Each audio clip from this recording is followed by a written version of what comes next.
لِقَمْسَةٌ نُطْفِي بِهَا حَرَّ الْوَبَاءِ الْحَاتِمَةِ الْمُصْطَفَى وَالْمُرْتَضَى وَابْنَاهُمَا وَالْفَاطِمَةِ۔ میرے لیے یہ پنجتن ہیں دافع رنج و بلا، شاہ خدا شیر خدا حسن و حسین و فاطمہ، شاہ خدا شیر خدا حسن و حسین و فاطمہ۔ بہت ہی سادہ ورنگی ہے داستان حرم، نہایت اس کی حسین ابتدا ہے اسماعیل، نہایت اس کی حسین ابتدا ہے اسماعیل۔ شہنشین پہ تشریف فرما، قابل صد احترام سادات کرام، مشائخ اعظام، برادران ذی وقار، غلامان رسول و آل رسول، وابستگان دامان غوث و خواجہ، وفاداران اہل بیت، غلامان شہداء کربلا، اللہ رب تبارک و تعالی جل مجدہ کا یہ بڑا فضل اور بڑا کرم اور بڑا احسان ہے کہ حق سبحانہ و تعالی نے ہمیں توفیق عطا فرمائی کہ آج پچھلے 7 سال سے ہم اسی مقام پر ذکر شہداء کربلا کی اس عظیم الشان محفل بعنوان شہید اعظم کانفرنس کا اہتمام کرتے آ رہے ہیں۔ اللہ رب تبارک و تعالی آپ تمام کی حاضری کو قبول فرمائے اور آپ تمام کا نام وفاداران اہل بیت میں داخل اور شامل فرمائے، اور آپ کا ہمارا سب کا حشر اہل بیت اطہار کے دامن کرم کے ساتھ کریں، اور ہماری نسلوں کو اہل بیت اطہار کی وفاداری، سچی، پکی، اٹوٹ اور مستحکم غلامی عطا فرمائے۔ یقیناً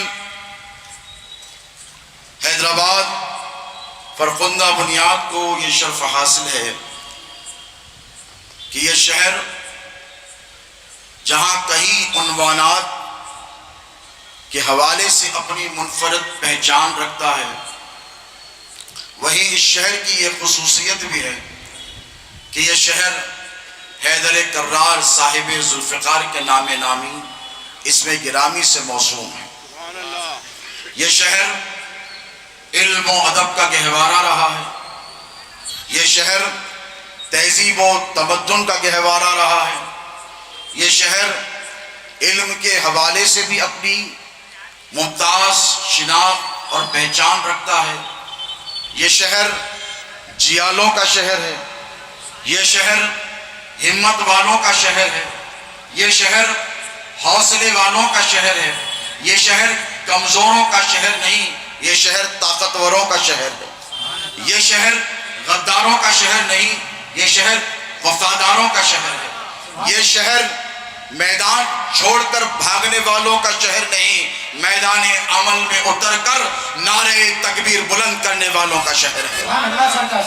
ہندوستان میں جب کبھی حالات نے کروٹیں بدلی ہیں، پچھلی کئی صدیوں سے سارے مسلمانوں نے ملک کی شہر نظریں ہمیشہ اس شہر وفا اور محبت پر مرتکز رہی ہیں۔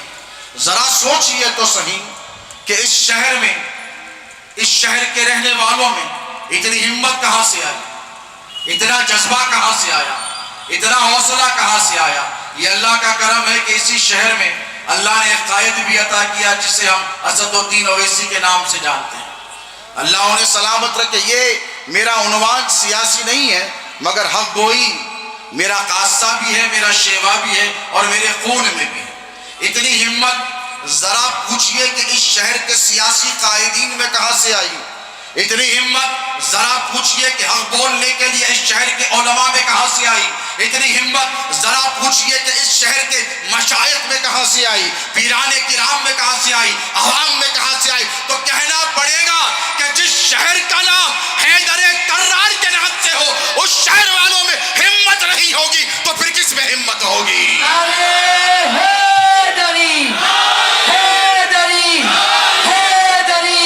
حیدرآباد کا مسلمان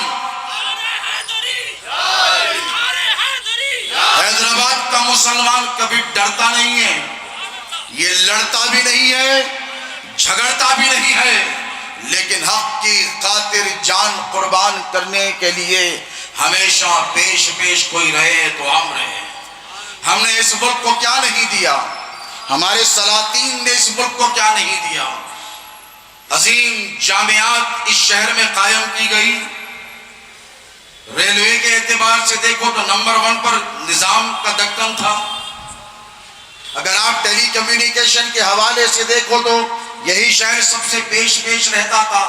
میں نے پوچھا کہ اتنی برکتیں، ہندوستان میں بڑے بڑے راجے گزرے، بڑے بڑے مہاراجے گزرے، بڑے بڑے رجواڑے گزرے، لیکن حیدرآباد آج گلوبل پلیٹ فارم پر اپنا ایک ممتاز نام، نشان اور پہچان رکھتا ہے۔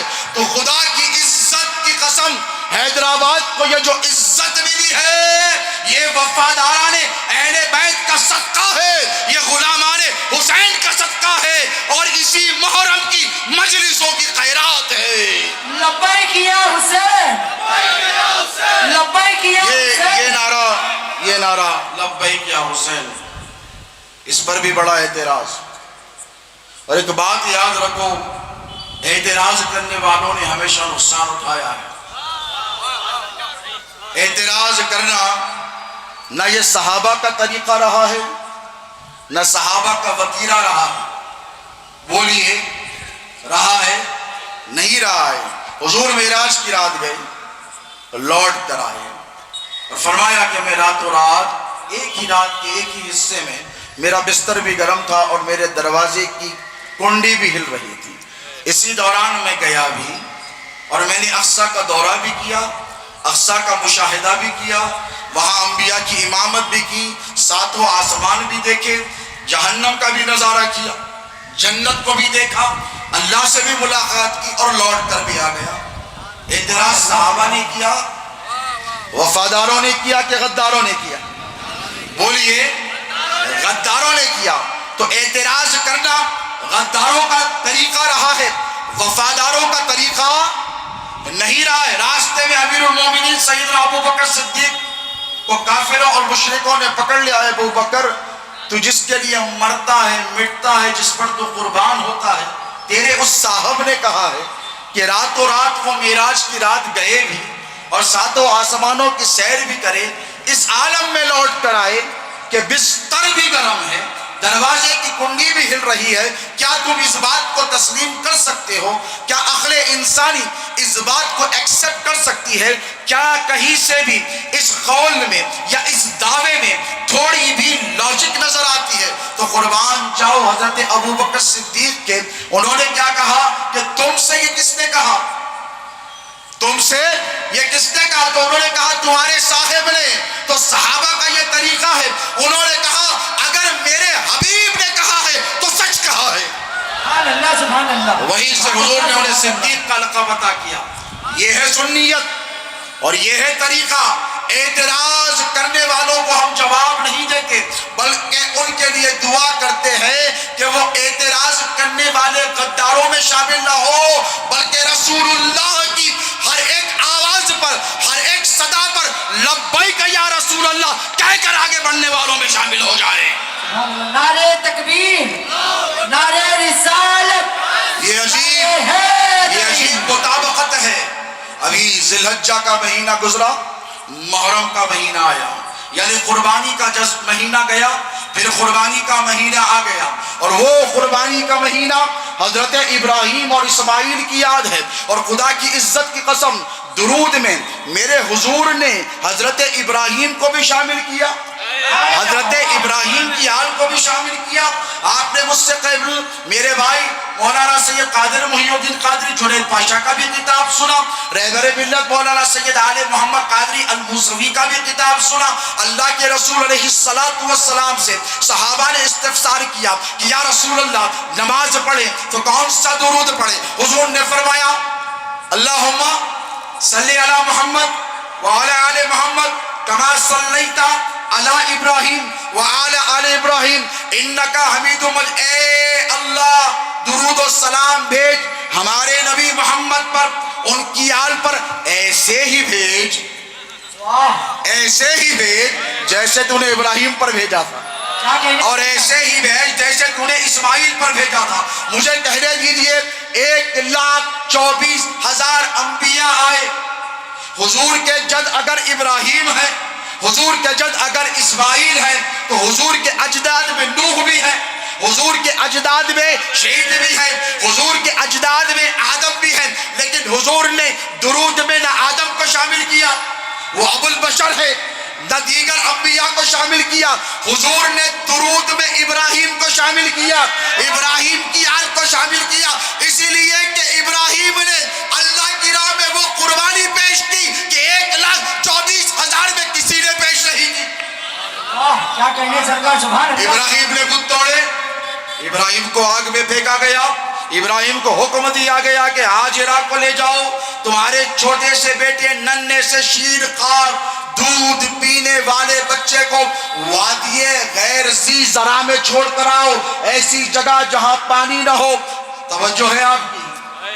ابراہیم کو کیا حکم ہوا کہ اسماعیل کو وہاں چھوڑ کر آؤ جہاں پانی نہ ہو۔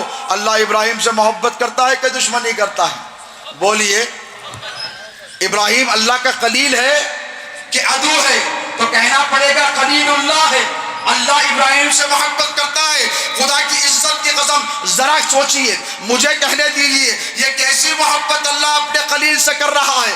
اللہ خلیل کو کہہ رہا ہے 80 سال سے زائد کی عمر ہو گئی ہے، اے خلیل ہاجرہ کو لو، کہا لے لیا مولا، اسماعیل کو لے ہو، کہا لے لیا مولا، اب ایسی وادی میں جاؤ جہاں پانی کا نام و نشان نہ ہو۔ توجہ ہے آپ کی؟ اس پانی سے کربلا کے پانی کا بڑا تعلق ہے، اس خون سے کربلا کے خون کا بڑا تعلق ہے، اس قربانی سے کربلا کی قربانی کا بڑا گہرا تعلق ہے۔ حضرت ابراہیم نے یہ نہیں کہا کہ اے پروردگار ایسی جگہ پر میرے ننھے بیٹے کو کیسے چھوڑ دوں جہاں پانی کا قطرہ نہ ہو، جہاں زندگی کی کوئی علامت نہ ہو۔ ابراہیم نے کیا کیا؟ مولا تیرا حکم ہے، حکم تھا آگ میں کود جا، کود گیا، بے قدر کود پڑا آتش نمرود میں، عشق عقل ہے محوے تماشائے لبے بام، ابھی تو نے حکم دیا تھا آگ میں کود جاؤ، ابراہیم کود گیا، تو نے حکم دیا ہاجرہ اسماعیل کو مکے میں چھوڑاؤ جہاں پانی کا ایک قطرہ نہیں، چھوڑ کر آیا، اور تو نے حکم دیا کہ اسماعیل کو ذبح کر دو، ابراہیم نے تعمیل کر دی۔ یہ تو تیرا کرم کہ تو نے اسماعیل کو ہٹایا اور دمبے کو رکھ دیا۔ یہ قصہ کہانی نہیں، قرآن کی آیت ہے، یہ کوئی من گھڑت واقعہ نہیں، قرآن کی نص سے کہہ رہا ہوں۔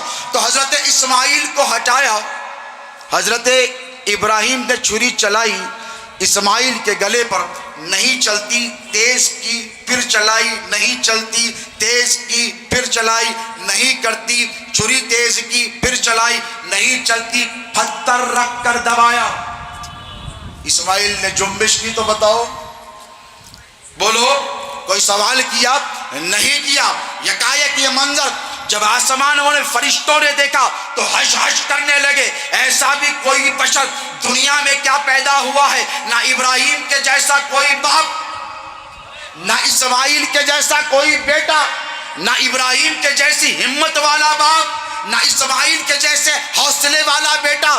باپ کہتا ہے خواب میں دیکھا تجھے ذبح کر رہا ہوں، بیٹا کہتا ہے افعل ما تؤمر، اللہ نے جو حکم دیا ہے کر جائیے میرے بابا۔ آپ اسماعیل کو صبر کرنے والا پائیں گے۔ اللہ نے قربانی کو قبول کر لیا، اسماعیل کے گلے کو بچا لیا، اسماعیل کی جان کو بچا لیا۔ اب ذرا توجہ مسلمانوں، ابراہیم کی یہ خواہش ہے کہ نہیں؟ بھئی اللہ کا کوئی حکم ہو تو اللہ کے نبی کی، اللہ کے خلیل کی یہ خواہش ہوتی ہے کہ نہیں کہ تو نے حکم دیا ہے؟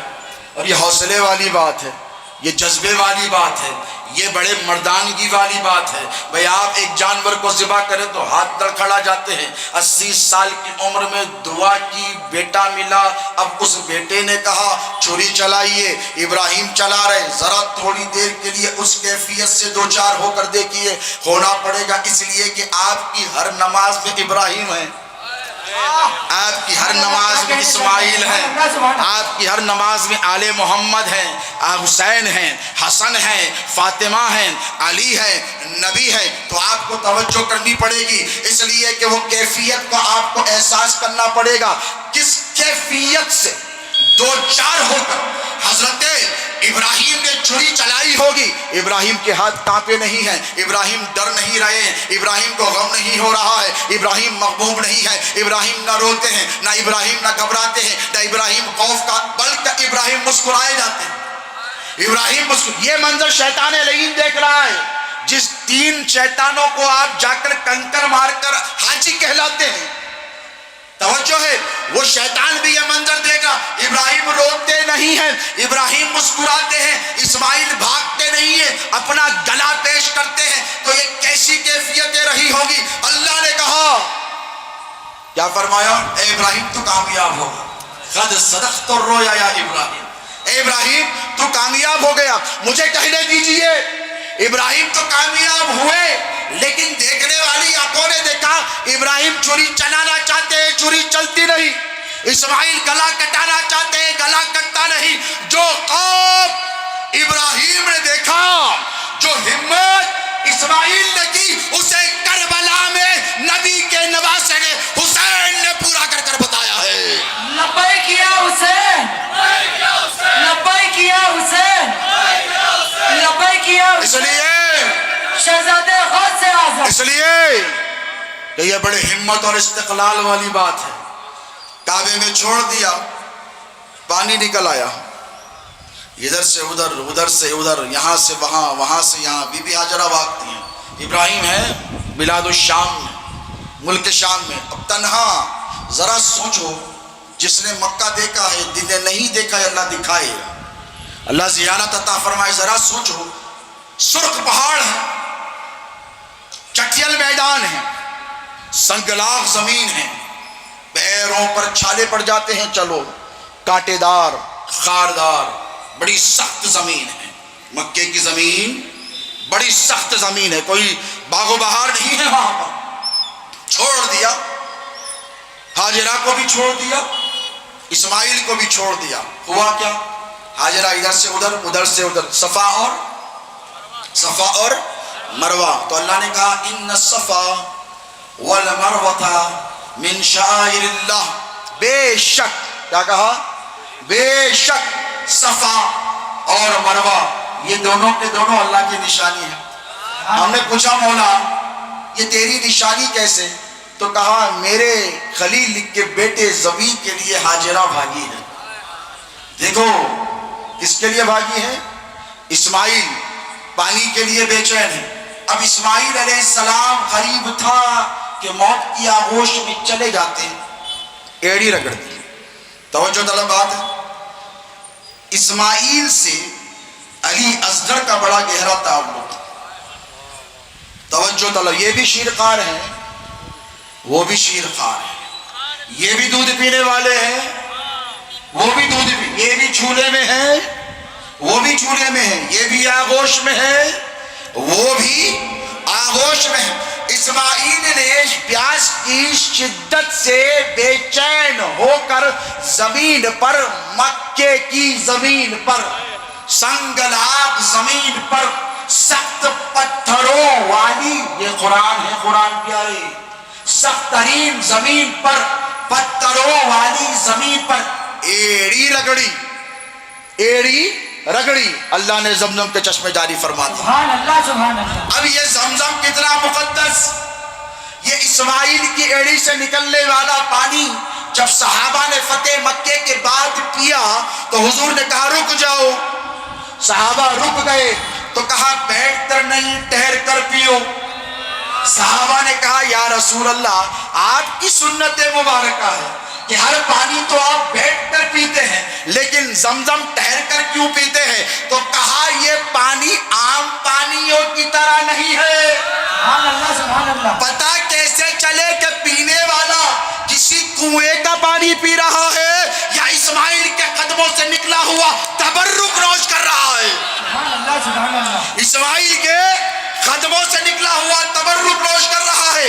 اب اگر تمسک کی، اگر نسبت کی کوئی اہمیت نہ ہوتی تو میرے مصطفیٰ تھوڑی کہتے کہ اس پانی کو پیو تو ظاہر ہو کہ زمزم پی رہے ہو.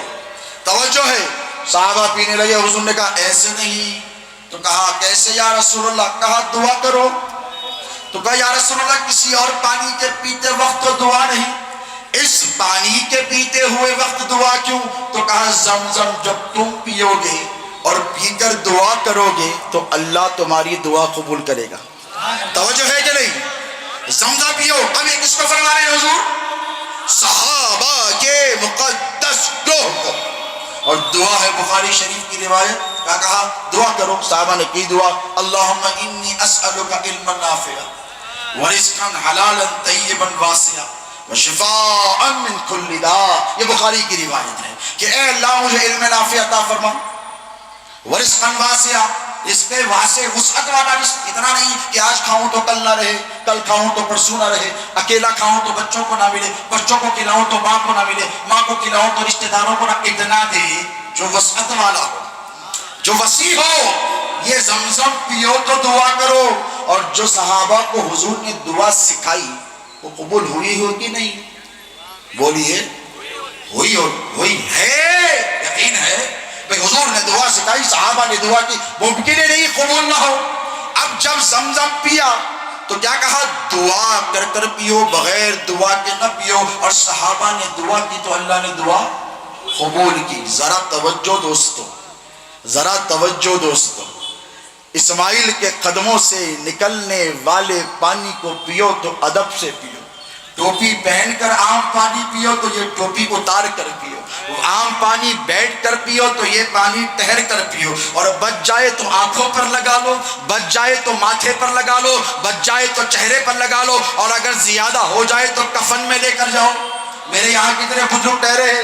حج کو جب ہمارے پرانے زمانے میں لوگ یہاں سے جاتے، اب تو پانی ملتا ہے، جب آیا مشکل سے، اپنے کفن کو یہاں سے لے جاتے اور اس پانی میں اس کو ڈبا کر لاتے جس پانی کو زمزم کہتے ہیں، اور جو پانی اسماعیل کے قدموں سے نکلا ہے. ذرا توجہ طلب بات. جو پانی اسماعیل کے قدموں سے نکلا اس نے مکے کی سرزمین کو، جو وادی غیر ذی زرع تھی، جہاں نہ کلٹیویشن کا تصور تھا، نہ اریگیشن کا تصور تھا، نہ پانی کا تصور تھا، نہ زندگانی کا تصور تھا، نہ کھیتی کا تصور تھا، یعنی کچھ بھی نہیں. نہ شجر تھے، نہ پودے تھے، نہ نباتات تھے، نہ پلانٹس تھے، نہ ٹریز تھے.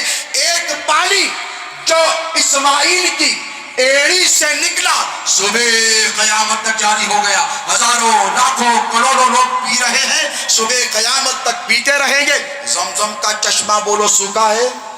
زمزم کا چشمہ بولو سوکھا ہے؟ نہیں سوکھا ہے. جو پانی اسماعیل کے قدموں سے نکلا اس نے مکے کو سیراب کر دیا، اور جو خون میرے حسین کے گلے سے نکلا اس نے سارے عالم اسلام کو سیراب کر دیا. لبیک یا حسین، لبیک یا حسین، لبیک یا حسین. یہ نعرہ بڑی ہمت والا نعرہ ہے دوستو. لبیک یا حسین. لوگوں نے کہا کہ یہ دیگر مکتب فکر والوں کا نعرہ ہے، سنیوں کو نہیں لگانا چاہیے. میں نے کہا بھائی آپ سے ہم نے استفتاء پوچھا ہی کب ہے؟ آپ نے شبر پاشا قبلہ سے سنا. استفتاء دینے والے، فتویٰ دینے والے سب کے سب بولو اہل حق نہیں ہوتے، اس لیے کہ حسین شہید کربلا کے قتل کے لیے بھی فتویٰ دیا گیا تھا اور پھر اجماع بھی کیا گیا تھا، کنسنسس بھی ہوا تھا. توجہ طلب بات ہے. ایک بات میں آپ کو کہوں، لبیک یا حسین.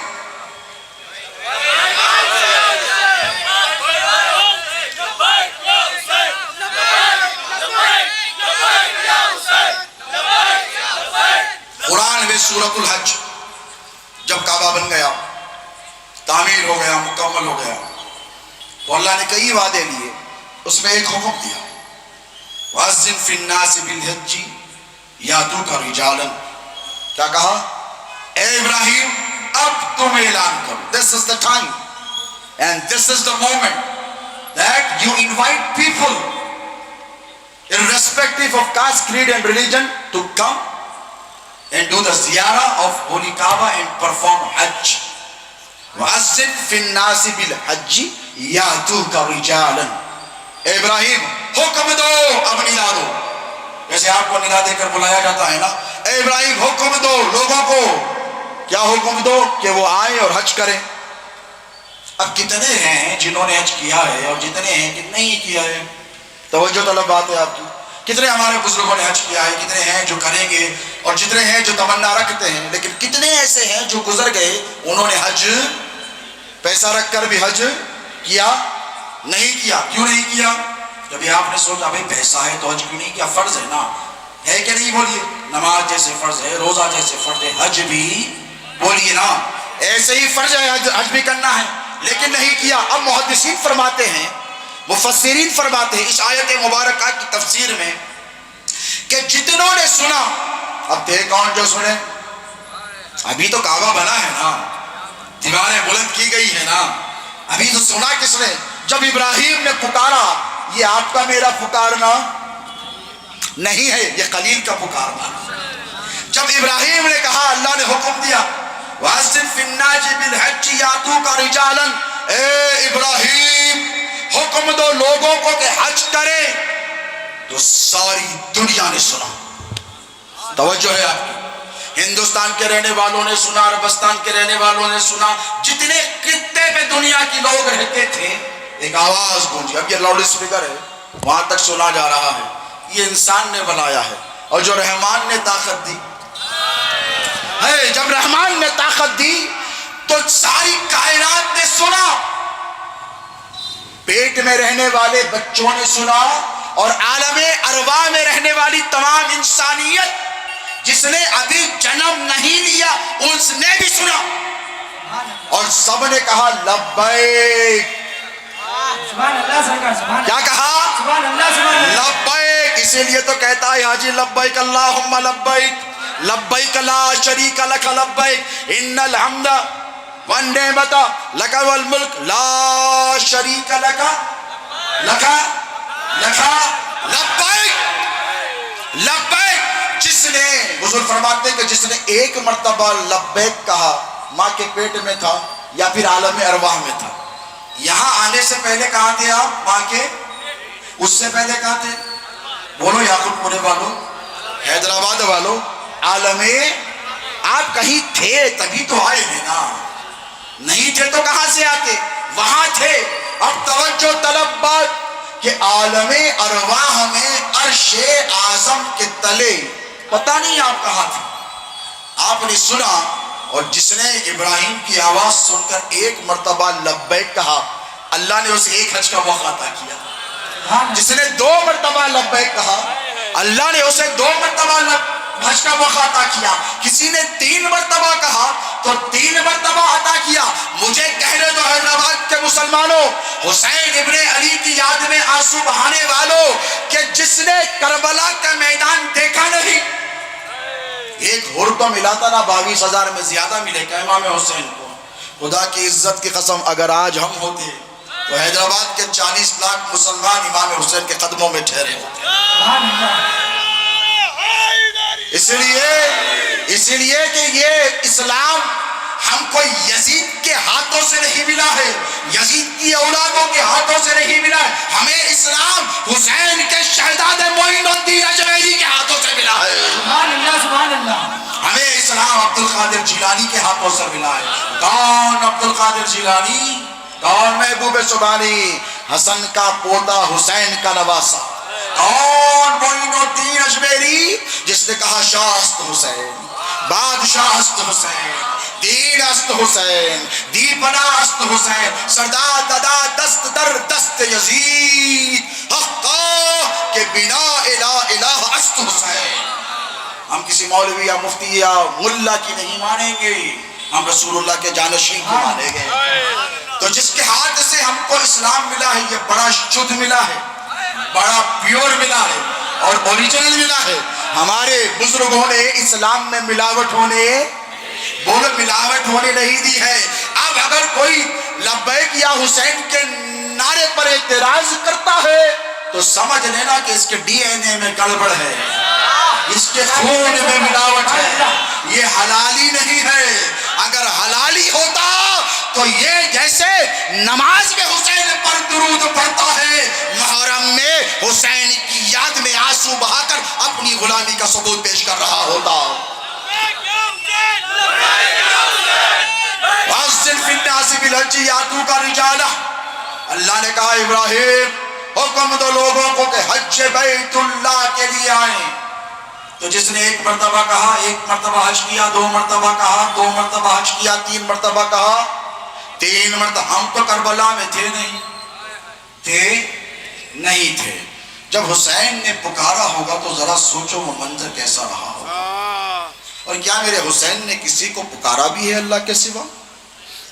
بولیے۔ رات ہوئی 9 محرم کی یوم شب عاشور ہے، حسین نے چراغ بجھا دیا، عبادت میں محو ہے نا، کہتے ہیں کہ آج دل کھول کر حسین اللہ کی عبادت کرنا چاہتا ہے۔ چراغ بجھا دیا، بی بی زینب کو بلایا، بنت علی سلام اللہ علیہا، اور بلا کر کہا کہ زینب دیکھو میری بہن، ان سب کو حسین سے دشمنی ہے، تمہارا کچھ نہیں بگاڑے گے، تم سب چلے جاؤ، میں نے چراغ بجھا دیا ہے، میں سب کو معاف کرتا ہوں۔ حسین تنہا قربان ہونے کے لیے تیار ہے، اور میں تم سب کو معاف کرتا ہوں۔ یہ بھی تو علی کی بیٹی ہے نا، وہ بیٹا ہے تو یہ بیٹی ہے، نہ حسین کے جیسا بیٹا ہوا ہے، نہ زینب کے جیسی بیٹی کوئی پیدا ہوئی۔ یہ داستانیں سناؤ اپنی بیٹیوں کو نا، خدا کی عزت کی قسم، اگر بی بی زینب کی غلامی میں ہماری مائیں بہنیں بیٹیاں آ جائے نا، اللہ کی عزت کی قسم ہے ہر فتنے کا سدباب ہو جائے گا، ملت سے ہر فتنہ ختم ہو۔ بی بی زینب نے کہا یا حسین میں تم کو چھوڑ کر جانے کے لیے نہیں آئی ہوں، اللہ نے دو بیٹے دیے ہیں، اون و محمد۔ حسین اگر 2000 بھی دیے ہوتے نا تو مجھ پر قربان کر دیتے۔ یہ کیسی بہن ہے جو فاطمہ ثانی ہے، جو دکھنے میں، بولنے میں، تکلم میں، چلنے میں، پھرنے میں، اٹھنے میں، بیٹھنے میں اپنی ماں سیدہ فاطمہ زہرا سلام اللہ علیہا کی ثانی ہے۔ انہوں نے کہا حسین ہم نے تم کو چھوڑنے کے لیے تمہارا دامن نہیں پکڑا ہے، حسین اپنا جسم کے ٹکڑے ٹکڑے کٹا دیں گے، اور یاد رکھو تم جس مقصد کے لیے نکلے ہو ہم اس مقصد میں تمہارے ساتھ برابر کے شریک ہیں۔ حسین نے کیا کیا پوری رات؟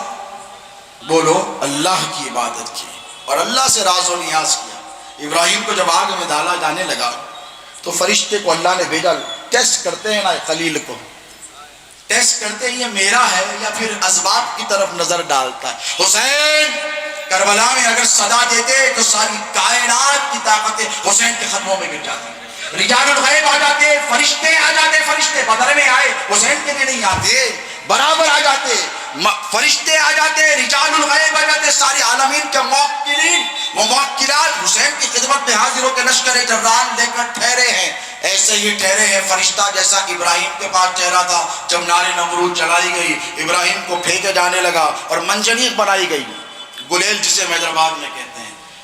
نمرود کو شیطان نے مشورہ کیا اتنی بڑی آگ تو نے جلا دی ہے، ابراہیم کو پھینکے گا کیسے؟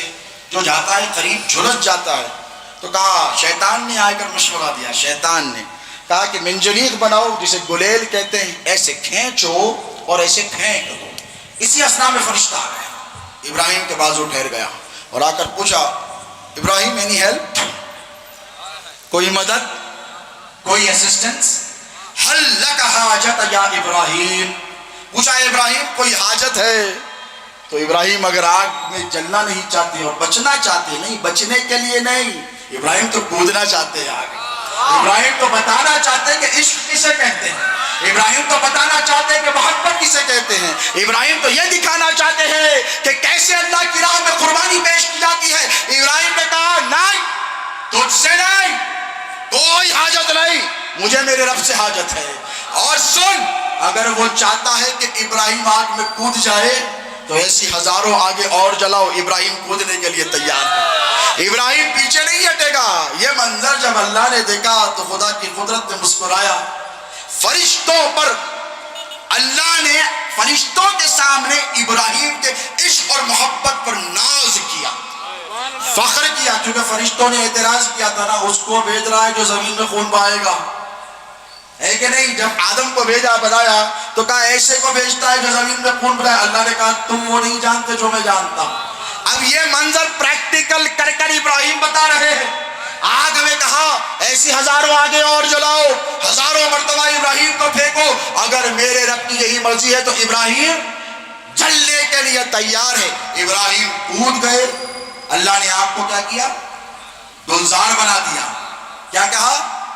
سلام علی ابراہیم قل یا نار کونی بردن وسلام علی، والسلام قرآن میں آیت ہے، اللہ نے فرمایا کہ اے آگ ٹھنڈی ہو جا، اور اتنی بھی ٹھنڈی نہ ہو جائے کہ فریزنگ ہو جا، ٹھنڈ زیادہ بھی ہو جائے تو جان لیوا، اے آگ ٹھنڈی ہو جا اور سلامتی والی ہو جا، کیونکہ میرا خلیل تیرے اندر آ رہا ہے، سلامتی والی ہو جا۔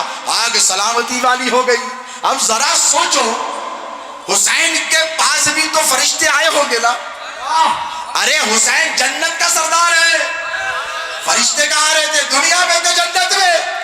فرشتے پہلے سے جنت میں رہتے ہیں، جس جنت میں جبرائیل رہتے ہیں، جس جنت میں میکائیل رہتے ہیں، جس جنت میں اسرائیل رہتے ہیں، جس جنت میں اسرافیل رہتے ہیں، جس جنت میں صحابہ رہیں گے، جس جنت میں ابو بکر رہتے ہیں، جس جنت میں عمر رہتے ہیں، جس جنت میں عثمان رہتے ہیں، جس جنت میں 1,24,000 کم و بیش صحابہ ہوں گے، جس جنت میں 1,20,000 سے زائد انبیاء کرام ہوں گے، اللہ کے رسول نے یہ تو نہیں کہا اس جنت کا نہیں، اس جنت کا نہیں، اس جنت کا۔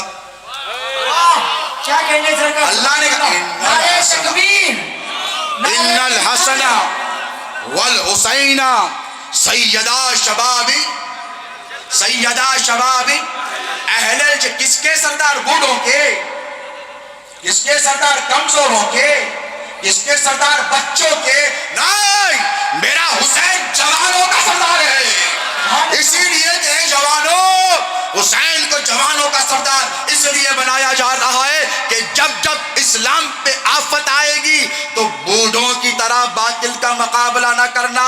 تمہیں حسین ابن علی کا غلام بنایا گیا ہے جو تمہارا سردار ہے۔ سبحان اللہ۔ کس کا؟ لبیک یا حسین،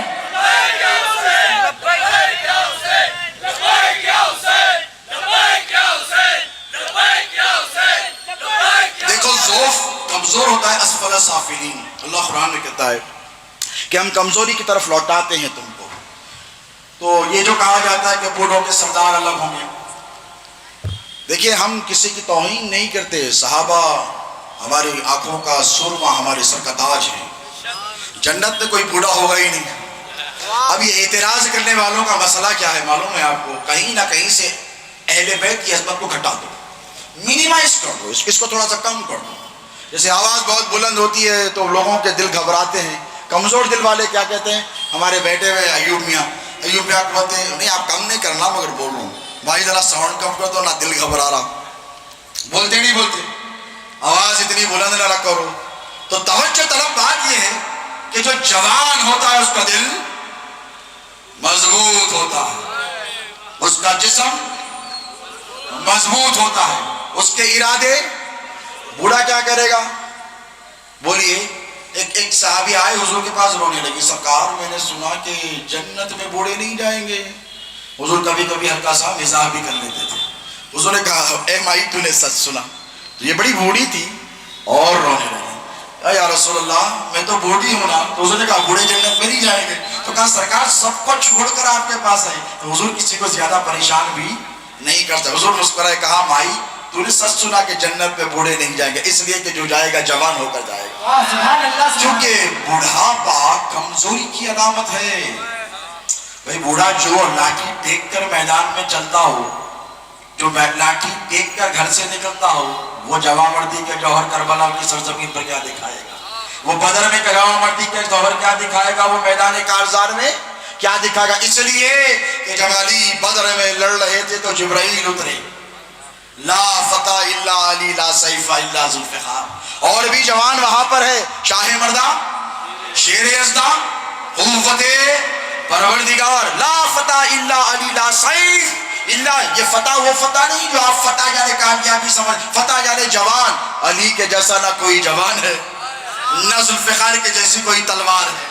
یہ لے کر جبرائیل اترے ہیں اور رسول اللہ مسکرا رہے، تو اللہ نے فرمایا ان الحسن والحسین سیدہ شباب اہل الجنہ، کہ اے نوجوانوں، حسین نوجوانان جنت کا سردار ہے، اسی لیے کہ حسین حوصلہ دینے والے کو کہتے ہیں، حسین ہمت دینے والے کو کہتے ہیں، حسین استقامت عطا کرنے والے کو کہتے ہیں، حسین بزدلی کا نام نہیں ہے، حسین جمع مردی کا نام ہے، حسین میدان چھوڑ کر بھاگنے والے کو نہیں کہتے، حسین میدان میں ڈٹ کر اپنا سب کچھ اللہ کی راہ میں قربان کرنے والے کو کہتے ہیں۔ لبیک یا حسین، حسین حسین حسین، جب تک یہ نعرہ چلتا رہے گا تب تک تم کامیاب ہوتے رہو گے۔ اللہ نے کہا وَإِذٍ فِي النَّاسِ بِالْحَجِّ يَأْتُوكَ رِجَالًا، اے ابراہیم اعلان کرو حج کے لیے۔ تو آپ نے کیا کہا؟ آپ نے کیا کہا؟ جس نے حج کیا لبیک۔ کربلا کی سرزمین پر حسین نے ہم کو پکارا تو نہیں، لیکن خدا کی عزت کی قسم اپنے ماں باپ کو دعائیں دو، تم کتنے بڑے خوش بخت اور خوش نصیب ہو کہ امام حسین کی محبت میں ٹھہرے ہوئے ہو۔ اللہ جزائے خیر دے، آپ دنیا آپ کے سامنے ٹھہرے بیٹھے تو ہیں، اللہ آپ کو بھی جزائے خیر دے، لیکن یہ جو جذبہ غلامی ہے، یہ جو اہل بیت پر مر مٹنے کا جذبہ ہے، خدا کی عزت کی قسم اگر ان میں سے ایک سے پوچھوں، میں آپ سے پوچھوں کہ کربلا میں میرے حسین آپ کو بلاتے تو آپ جاتے کہ نہیں بھائی؟ بولیے، ہاتھ اٹھا کر بولیے، برابر جاتے، اپنی جانیں قربان کر دیتے، اپنے بچوں کو لے کر چلے جاتے، اپنے ماں بہنوں کو لے کر چلے جاتے، اپنے باپ کو لے کر چلے جاتے، اور حسین پر ایک جان کیا 1000 بھی ہوتی تو قربان کر دیتے۔ تو آج 1400 سال کے بعد ہم لبیک یا حسین کا نعرہ اس لیے لگا رہے ہیں کہ یا حسین آپ نے ہمیں پکارا تو نہیں، لیکن خدا کی عزت کی قسم اگر پکار لیا ہوتا تو عالم ارواح چھوڑ کر کربلا میں آپ پر مر مٹنے کے لیے ہم آ جاتے ہیں۔ نعرہ حیدری، لبیک یا حسین، ہم ماؤں کے پیٹوں کو پاڑ کر آپ کی خدمت میں نکل کر آ جاتے، ہم سب کو چھوڑ کر آ جاتے، اس لیے کہ حسین ہم غداروں کی اولاد نہیں ہے، ہم وفاداروں کی اولاد ہے۔ اور ہمیں اسلام غداروں سے نہیں ملا ہے، وفاداروں سے ملا ہے۔ عجیب لوگ ہیں جو یزید کی پیروی کرنے نکل گئے، کتنے بد نصیب لوگ ہیں۔ اور قصور ان کا نہیں ہے دوستو، قصور کیا ہے معلوم آپ کو؟ کہ انہوں نے حسین حسین کہنا چھوڑ دیا۔ آپ کہیں گے نا حسین حسین، نسلوں کو بھی تلقین کریں گے نا حسین، اسی لیے کہ جس پر آپ نماز میں درود پڑھتے ہیں، اور آپ کی نماز نہیں ہوتی، امام شافعی فرماتے ہیں اس وقت تک نہیں ہوتی جب تک آل کا ذکر نہ کرو۔ امام شافعی تو بڑے سخت ہیں اس معاملے میں، وہ کہتے ہیں تمہاری نماز ہی نہیں ہوتی جب تک کہ تم آل کا ذکر نہ کرو۔ اب جب جس پر نماز میں، اور نماز کس کے لیے پڑھی جاتی ہے؟ عبد کے لیے کہ رب کے لیے؟ بولو خالصتاً، نماز کس کی عبادت ہے؟ اللہ کی۔ توجہ کدھر؟ حدیث احسان کیا ہے؟ حضور نے فرمایا نماز ایسے پڑھو جیسے تم اللہ کو دیکھ رہے ہو۔ صحابہ نے کہا یا رسول اللہ اگر ایسا نہ ہو تو پھر ایسے کرو کہ اللہ تمہیں دیکھ رہا ہے۔ یہ حدیث احسان ہے، یہ بڑی امپورٹنٹ حدیث ہے، علماء اور اہل علم جانتے ہیں۔ یعنی نماز ایسی پڑھو کہ تم دیکھ رہے ہو اللہ کو، اگر تم سے یہ نہیں ہوتا کہاں میں، کہاں اللہ کے جلوے، میں کہاں گناہگار، کہاں وہ پاک پروردگار، میں کہاں سے اس کو دیکھوں گا، تو اتنا تصور کر لو کہ وہ تم کو دیکھ رہا ہے۔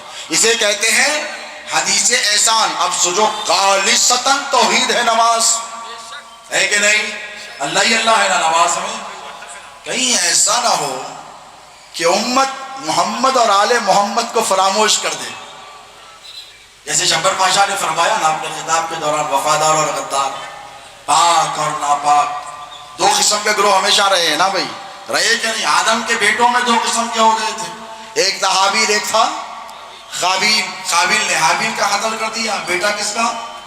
صفی اللہ کا۔ بھئی آدم صفی اللہ ابو البشر کا بیٹا حسد میں مبتلا ہوا تو اپنے ہی بھائی کو قتل کر دیا۔ تو جب سے چلے آ رہی تفریق اور فریکشنز اور ڈیویژنز اور گروہ میں تقسیم ہو گئی ہے، پھر ایک اچھے کے پیروکار ہے، ایک برے کے پیروکار ہے، ایک کے پاس حسد نہیں ہے، محبت ہی محبت ہے، نفرت نہیں ہے، عشق ہی عشق ہے، ایک کسی سے نہ جلتا ہے، نہ حسد کرتا ہے، نہ دشمنی کرتا۔ ایک میں بڑی حسد ہے، بڑی جلن ہے، بڑی دشمنی ہے، بڑی کدورت ہے، بڑی سخت مزاجی، ایک نرم مزاج کا ہے۔ کیوں؟ آدم کو اللہ نے دو قسم کے بیٹے دیے، بھائی اللہ نے دیے نا، یہ سیٹنگ ساری اللہ ہی کی طرف سے تو ہے نا۔ ایک حابیل ہو گیا، ایک قابیل ہو گیا، قابیل نے قتل کر دیا، حابیل کا تو اللہ جانتا ہے۔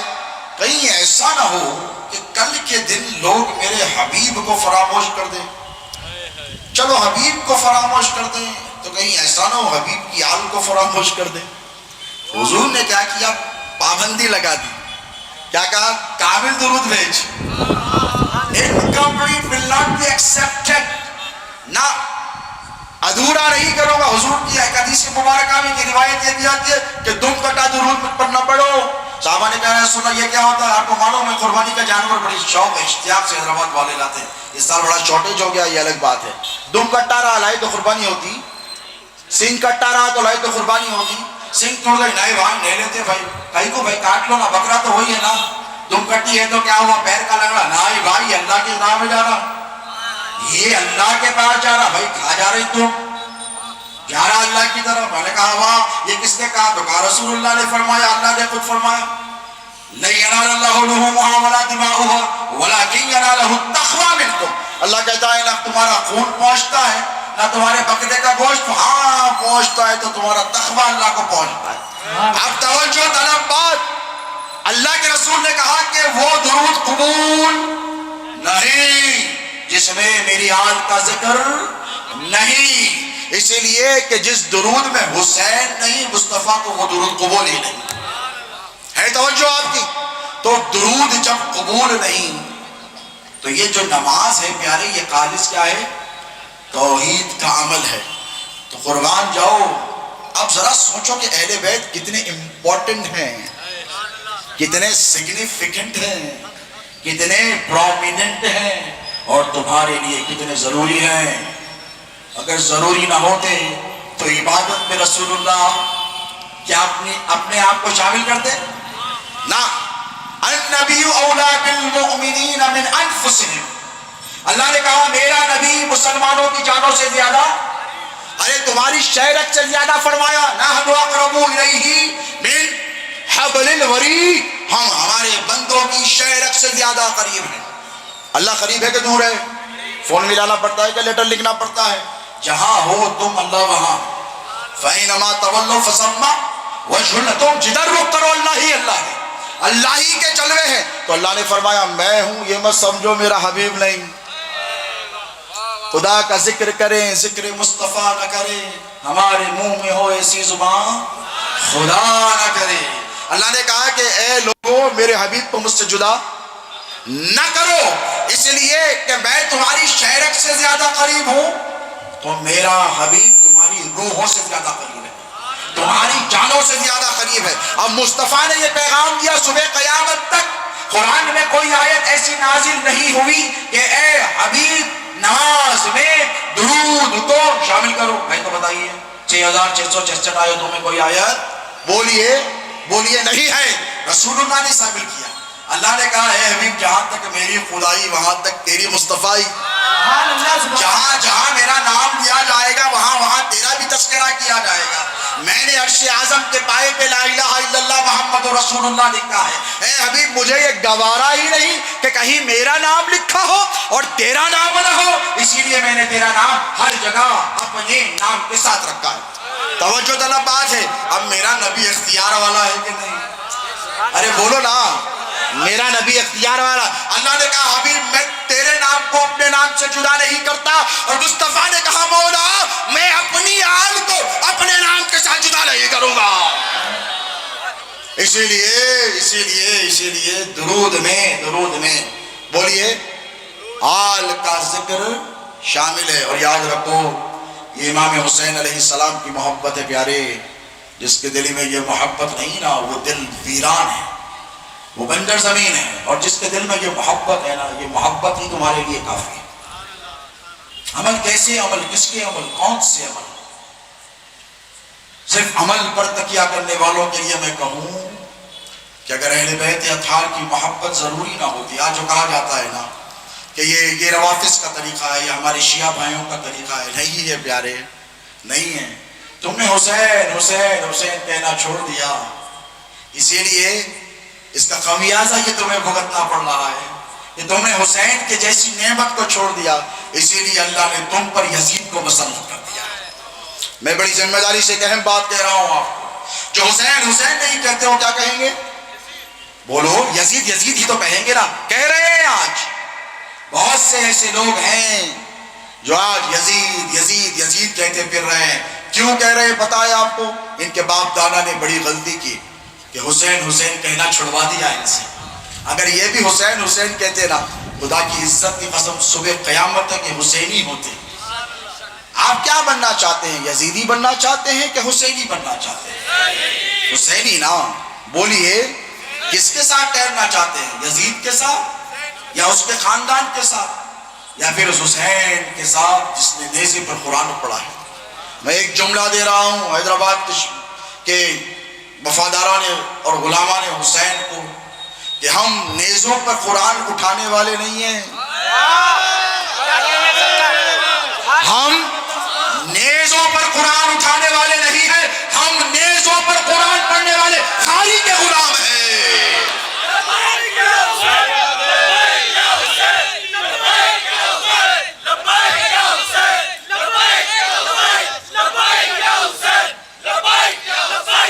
وہ تمہارے باپ دادا تھے جنہوں نے تحقیق کا بہانہ کر کر نیزوں پر قرآن اٹھا لیا تھا، اور علی نے جب دیکھا تھا کہ نیزوں پر قرآن مد مقابل نے اٹھا لیا تو شیر خدا نے کہا چھوڑ دو ان کو، یہ کمزور ہے، یہ قرآن کو بیچ میں لاتے ہیں. اور علی قرآن کا لحاظ نہ کرتے تو پھر کون کرتا؟ بولیے نا کون کرتا؟ حضور نے قرآن کو کس کے ساتھ کیا اور کس کو قرآن کے ساتھ کیا؟ کوئی بتائے گا مجھے؟ حجۃ الوداع ہے کہ نہیں؟ اور یہ کیسا حج ہے؟ کوئی معمولی حج نہیں. حضور نے حج کیا اور ایک ہی حج کیا حضور نے. the only حج that حضور perform. کون سا حج ہے؟ حجت. 1 سال پہلے حضور نے سیدنا ابو بکر صدیق رضی اللہ تعالی عنہ کو امیر الحجاج مقرر کیا اور کر کر کہا کہ اے ابو بکر تم جاؤ حج کر آؤ. پھر ساتھ میں بعد میں مولا علی کو بھی بھیج دیا. یہ پیغام دے کر بھیجا کہ ابو بکر سے کہو کہ یہ اعلان کرے. کیا اعلان؟ ذرا سوچئے. یہ اعلان کرے کہ آئندہ سال تمہارا نبی محمد رسول اللہ حج کے لیے آنے والا ہے. ذرا محسوس کر کے دیکھیے ان جملوں کی مٹھاس کو. حضور اعلان کر رہے ہیں کہ آئندہ سال next year I'm coming to perform Hajj. اگر ان کا کوئی غلام کہہ دے کہ میں آنے والا ہوں تو 10 20 25 500 تو جمع ہو ہی جاتے ہیں، ان کے غلام کے لیے جمع ہو جاتے ہیں. اب آقا فرما رہے ہیں کہ اگلے سال، یعنی حضور نے صحابہ کو پورا 1 سال دیا. کتنا؟ بولیے نا کتنا دیا؟ 1 سال دیا. اب 1 سال میں کیسی کیسی تیاریاں ہوگی. ابھی جس کے پاس پیسہ نہیں تھا کمایا ہوگا اس نے، جس کے پاس دولت نہیں تھی بڑی محنت کی ہوگی. کیوں؟ من استطاع الیہ سبیلا، حج اس کے لیے جس کے پاس استطاعت ہے. تو صحابہ نے محنت کی ہوگی، پیسہ کمایا ہوگا، پیسہ جمایا ہوگا. اور جب حج کے قابل بن گئے تو کتنے آئے؟ ایک روایت میں 1,24,000 کے قریب، ایک روایت میں 1,40,000 کے قریب. سارے قبائل اطراف اور اکناف کے پورے صحابہ جمع ہو گئے. یہ کتنا امپورٹنٹ حج ہے. اب جب لوٹ رہے تھے تو حضور نے بڑے امپورٹنٹ کام کیے. اب بھائی سوچئے 1 سال صحابہ انتظار کر کر آئے، ایسی تھوڑی بلایا ہے حضور نے. اور حضور کو خبر بھی ہے، تم کو ہم کو نہیں ہے. حضور کو خبر ہے کہ اب مجھے جانے کے لیے 3 ساڑھے 3 مہینے رہ گئے. ذی الحجہ نا، محرم سفر ربیع الاول. 18 ذی الحجہ کو علی کا ہاتھ اٹھایا. I am going. But don't worry. علی کو چھوڑ کر جا رہا. توجہ ہے کہ نہیں آپ کو؟ میں جا رہا ہوں. اب بھائی نائب کب بنایا جاتا ہے؟ کب بنایا جاتا ہے؟ بولیے. نائب تب بنایا جاتا ہے جب آپ کہیں جا رہے ہوں. جیسے حضور حج کو نہیں گئے تو سرکار صدیق اکبر کو امیر الحجاج بنایا. اب حضور جب پہنچ جاتے تو کیوں بناتے ہیں؟ توجہ ہے آپ کی. حضور نے اپنا نائب بنایا. اب حضور دنیا سے جا رہے ہیں. توجہ ہے آپ کی. بظاہر پورے صحابہ کی نگاہوں سے مفقود النظر ہونے جا رہے ہیں. حضور نے کیا کیا؟ علی کا ہاتھ اٹھایا. کہا من کنت مولا فہذا علی مولا. میں جس کا مولا علی اس کا مولا. تو صحابہ میں سے کسی نے ٹھہر کر کہا کہ یا رسول اللہ اس معنی میں نہیں جس معنی میں آپ کہتے ہیں. آج کل فتنے چل رہے ہیں نا. بولیے آپ نے حضرت چپر پاشا کے خطاب میں سنا یہ واقعہ. حضور نے مولا علی کا ہاتھ اٹھایا اور اٹھا کر کہا من کنت مولا فہذا علی مولا. حضرت سیدنا عمر فاروق رضی اللہ تعالیٰ عنہ کے جذبہ قربانی پر قربان جاؤ. ہم سے پوچھو کہ صحابہ کی عظمت کیا ہے، اور ہم سے پوچھو کہ صحابہ اہل بیت سے کتنی محبت کرتے تھے. اگر اصل میں مسئلہ یہ ہے کہ آپ نے غیروں سے سنا، غیروں سے سنا تم نے، غیروں سے کہا تم نے، اپنوں سے کہا ہوتا اپنوں سے سنا ہوتا. میں نوجوانوں سے کہہ رہا ہوں کہ خدا کی عزت کی قسم ہم صحابہ میں ادب کرنے میں تفریق نہیں کرتے، ہم سب کا ادب برابر کرتے ہیں، مگر کیا کریں دل علی پر آ گیا. ادب سب کا ہے لیکن قربان علی اور علی کے بچوں پر ہے. یہی عقیدہ اہل سنت ہے.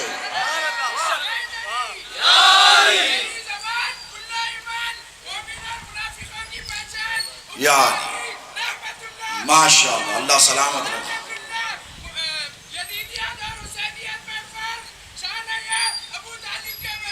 ماشاء اللہ، اللہ اس جذبے کو سلامت رکھے. اور یہ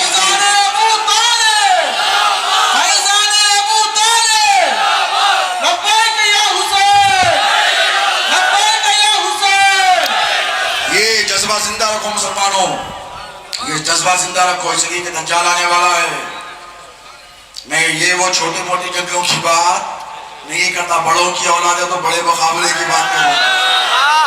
ہاں، ہم ڈرنے گھبرانے والے نہیں ہیں، نہ ہم ٹرمپ سے ڈرنے والے ہیں، نہ ہم نیتنیاہو کی یلغار سے ڈرنے والے ہیں. ہم تو تمہارے باپ دادا پردادا کے پوروجوں کے جو سردار ہیں نا، دجال کا انتظار کرنے والے ہیں.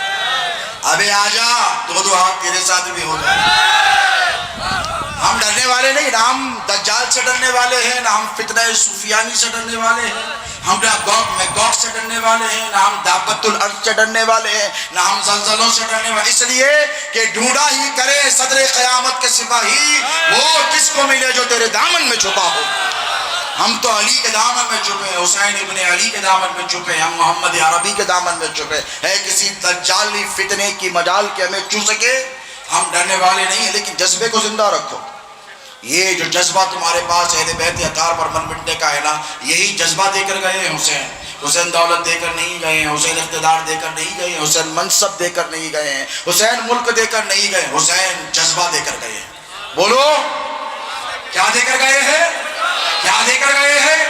اللہ کے نام پر سب کچھ قربان کرنے کا جذبہ دینے والے کو حسین کہتے ہیں.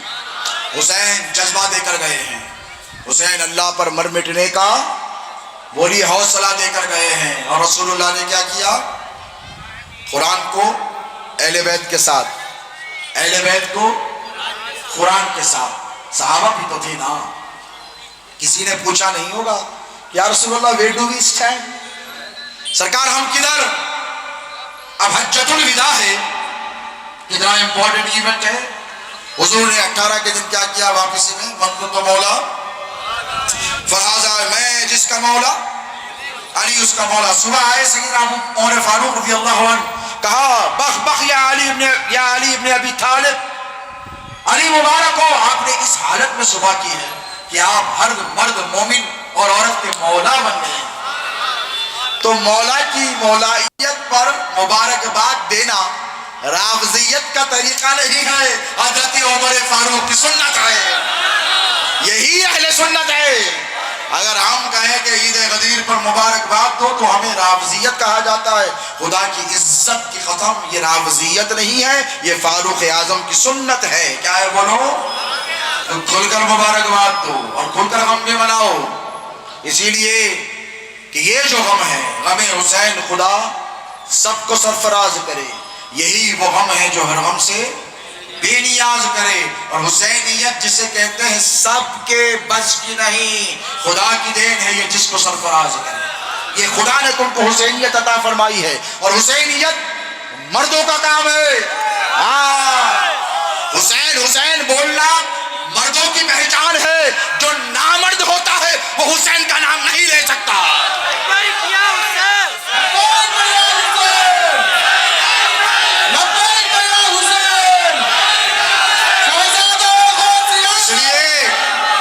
اس لیے کہ حسین حسین وہی بولے گا جس کے دل میں اللہ کے راہ میں قربان ہونے کا جذبہ ہو. حسین حسین وہی بولتا ہے جس کو زندگی سے پیار نہیں ہوتا ہے، جسے موت کا انتظار ہوتا ہے۔ حسین حسین وہی بولتا ہے جس کو اپنے ماں باپ سے زیادہ اللہ کے دین سے محبت ہوتی ہے۔ حسین حسین وہی بولتا ہے جسے دولت عزیز نہیں ہوتی ہے، جسے اللہ کے دین کی حفاظت عزیز ہوتی ہے۔ حسین حسین بولنا مردانگی ہے، اور جب تک بولتے رہے دنیا تمہاری تھی، جب تک بولو بولتے رہے۔ عمر فاروق رضی اللہ تعالی عنہ ورضاہ عنہ نے 22 لاکھ مربع میل پر 22 lakhs 2.2 ملین اسکوائر مائلز پر کتنی 22 لاکھ مربع میل اسکوائر کلومیٹرز، 1 کلومیٹر ایسا ہوتا نا اسکوائر ہوتا ہوں، ذرا سوچئے 22 لاکھ کتنا بڑا ہوتا ہوگا۔ 22 لاکھ مربع میل پر حکومت قائم کی، لیکن اس پر ناز نہیں کیا۔ آخری وقت میں 22 لاکھ مربع میل کے ڈاکیومنٹس لے کر قبر میں نہیں گئے، مجھے کہنے دیجئے، آخری وقت میں 22 لاکھ مربع میل کے بیٹے سے نہیں کہا حضرت عبداللہ ابن عمر رضی اللہ عنہ سے کہ اے میرے بیٹے میں جب جاؤں تو یہ 22 لاکھ مربع میل کے ڈاکیومنٹس میری قبر کے اندر رکھ دینا۔ نہیں، ان کو بھی پتا کہ کیا لے کر جانا ہے، ان کو بھی خبر تھی کیا لے کر جانا ہے۔ کہا اے میرے بیٹے میں جب مر جاؤں نا میری قبر میں یہ پرچی لکھ دینا، رکھ دینا جس پرچی پر حسین ابن علی نے لکھا تھا کہ تو میرا غلام، تیرا بابا میرے نانا کا غلام۔ لبیک یا حسین، لبیک یا حسین۔ ارے وہ فاروق اعظم اپنی قبر میں حسین کا نام لے کر جائے، اور اگر ہم حسین کا پرچم اٹھا لے تو رافضی۔ ارے تم کو تو سنیت پتا ہی نہیں، تم تو سنیت کی ABCD سے بھی واقف نہیں ہے۔ آؤ کبھی ہمارے پاس خانقاہ مصویہ میں، آؤ کبھی خانقاہ چتاریہ میں، آؤ کبھی خانقاہ قاضی پورہ میں سیف پاشا کے شمشیر حیدری کے پاس، ہم بتائیں گے تم کو کہ سنیت کیا ہوتی ہے۔ تم سنیت نہیں جانتے پیارے، تم کو تو بتایا ہی نہیں گیا ہے۔ سنیت یہی ہے کہ قبر میں جاؤ تو حضرت فاروق اعظم نے حسین کا نام ساتھ لیا، لکھا کیا؟ کہا مجھے لکھنا نہیں آتا، ابھی تو چھوٹا ہوں میں، I cannot write۔ امام حسین نے کہا میں نہیں لکھ سکتا، تو حضرت فاروق اعظم کو ایکسکیوز مل جاتی، کہا نہیں کوئی بات نہیں، آپ نہیں لکھ سکتے میں لکھ کر لاتا ہوں۔ تو کیا لکھا؟ حسین ابن علی کی طرف سے عمر ابن خطاب کے نام۔ میں کہتا ہوں کہ تمہارا بیٹا میرا غلام، یہ تو علی کا بیٹا ہے نا، یہ کہاں ڈرنے والا، اس میں کوئی توہین ہے کیا؟ نہیں ہے نا۔ حسین کو معلوم ہے کہ میں جس جنت میں جانے والا ہوں اس جنت کا سردار حسین ابن علی۔ اور دیکھو جس علاقے میں جاتے ہو، میں تم کو بھی کہہ رہا ہوں ذمہ داری سے، ہمیشہ رہنے والے آئے فرعون ہے کیا؟ بولیے، ہمیشہ رہنے والے ہیں؟ ایجپشین میوزیم میں ممی بن کے رہنے کا ارادہ ہے؟ نہیں ہے نا۔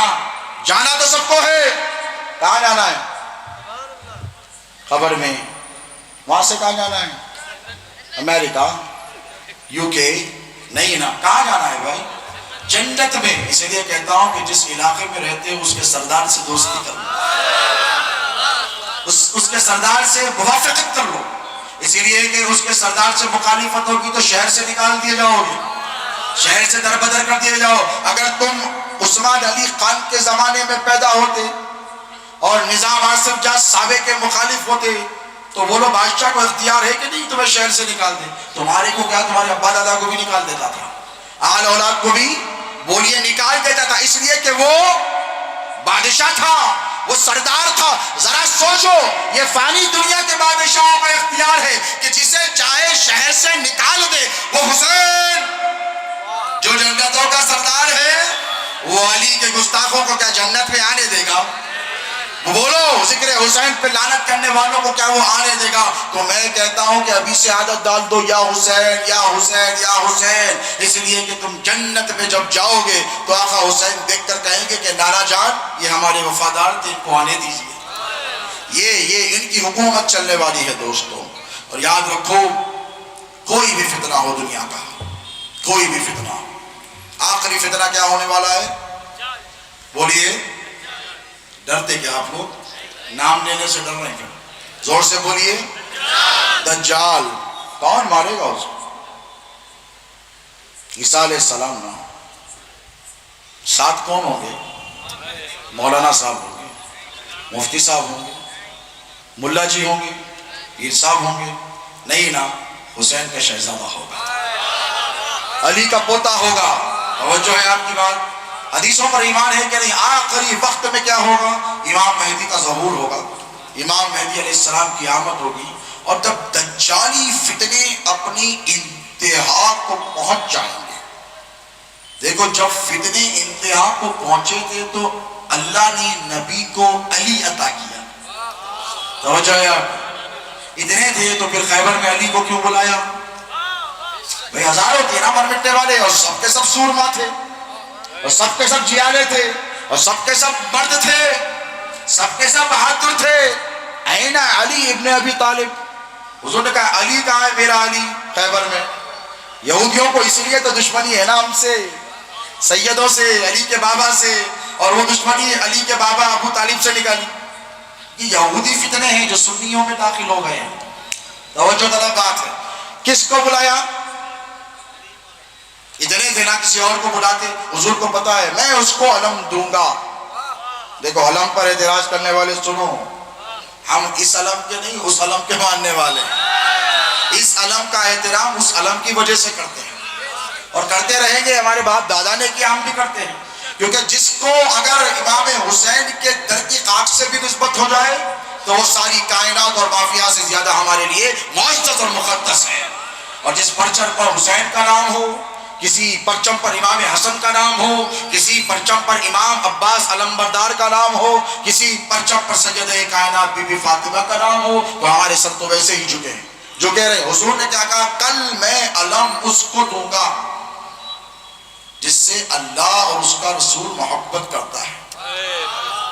سارے صحابہ منتظر ہیں کہ ہمیں ملے گا, ہمیں ملے گا, ہمیں ملے گا. علی بیمار ہے, ایکسکیوز تھی نا. صاحب نے کہا رسول اللہ ہی از سک, بیمار نہیں آ سکتے. حضور نے کہا ہے تو کیا وہ بلاؤ, کیونکہ خیبر علی کے علاوہ فتح ہونے والا ہی نہیں. تو سب سے بڑی ہزیمت یہودیت کو جو ملی ہے, سب سے بڑے دشمن کون ہے روئے زمین پر مسلمانوں کے؟ بولیے, یہودی ہے کہ نہیں؟ حضور نے فرمایا قیامت اس وقت تک واقع نہیں ہوگی. اب یہ غزہ میں جو قتل عام کیا جا رہا ہے, مسلمانوں کا یہ سمجھ رہے ہیں کہ یہ ایسے ہی مارتے چلے جائیں گے, روتا چلا جائے گا. ان کو ڈر ہے, ان کو خوف ہے. جتنا حدیثوں کو ہم نہیں مانتے نا, اس سے زیادہ یہودی ماننے پر مجبور ہیں. یہ میرے رسول کی صداقت دیکھو, میرے آقا کی صداقت کا عالم دیکھو.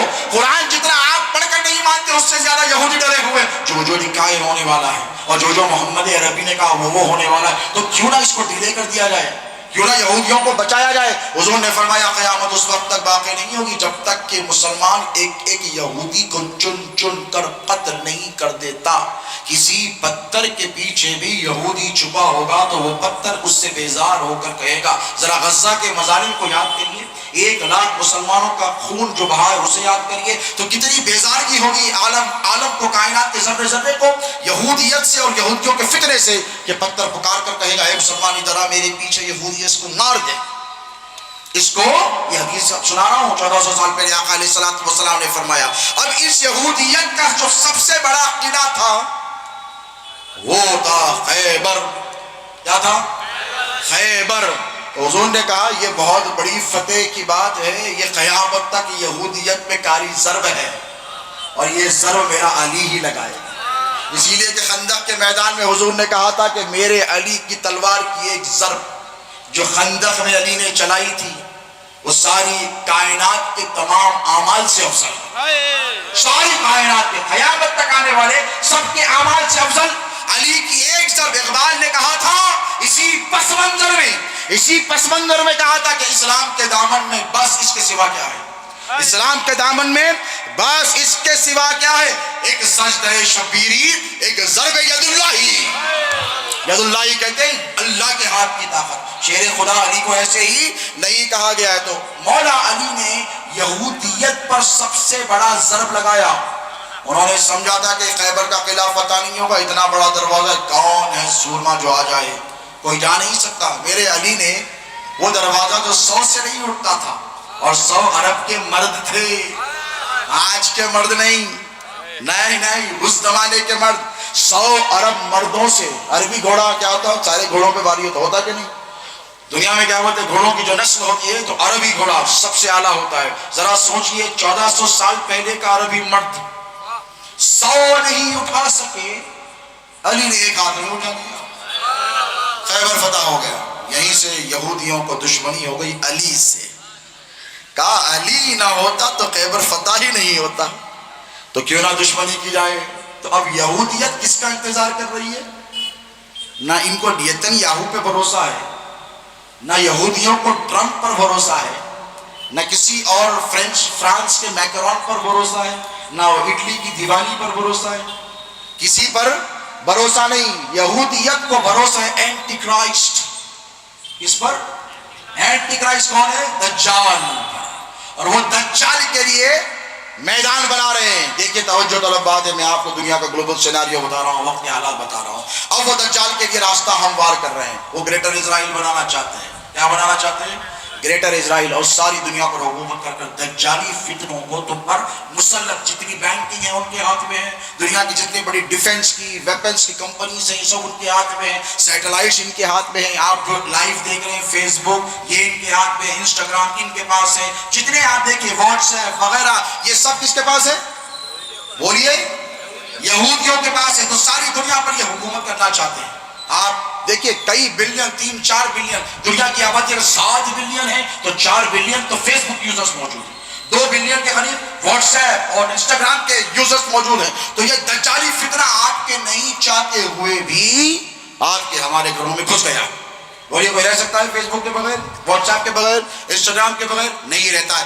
بینکنگ کے بغیر، انٹرنیٹ بینکنگ کے بغیر نہیں رہ سکتا. تو یہ دجالی فتنہ جب ابھی تو آپ کے گھروں میں گھسا ہے، آپ کے روز و شب خراب کر رہا ہے، اور یہی دجالی فتنہ جب آپ کے ایمان پر یلغار کرے گا تو کوئی مولانا یا مولوی نہیں آئے گا مدرسے سے نکل کر مسلمانوں، علی کا بیٹا آئے گا. یہودیت کو نیست و نابود کرنے کے لیے، یہودیت کا نام و نشان مٹانے کے لیے کوئی یزید والا نہیں آئے گا، حسین والا امام مہدی آئے گا، اور یہی حکومت کریں گے. بولیے کریں گے کہ نہیں؟ اور علی کے بیٹے کی شان دیکھو پیارے، سیدوں کی شان دیکھو پیارے. مدینے کو آئیں گے عیسیٰ علیہ السلام، ادھر دجالی فکروں کا اختتام ہو جائے گا. آپ کیا سمجھتے ہیں کہ اس شب ظلم کی صبح نہیں ہے؟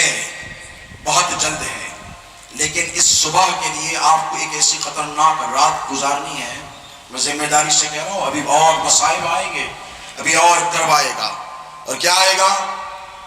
یہودی نہ آپ کی نماز چھڑانا چاہتے ہیں، نہ آپ کا روزہ چھڑانا چاہتے ہیں، نہ آپ کا حج رکوانا چاہتے ہیں، نہ آپ کی زکوٰۃ رکوانا چاہتے ہیں. یہودی آپ کے ہاتھوں سے اہل بیت کا دامن چھڑانا چاہتے ہیں.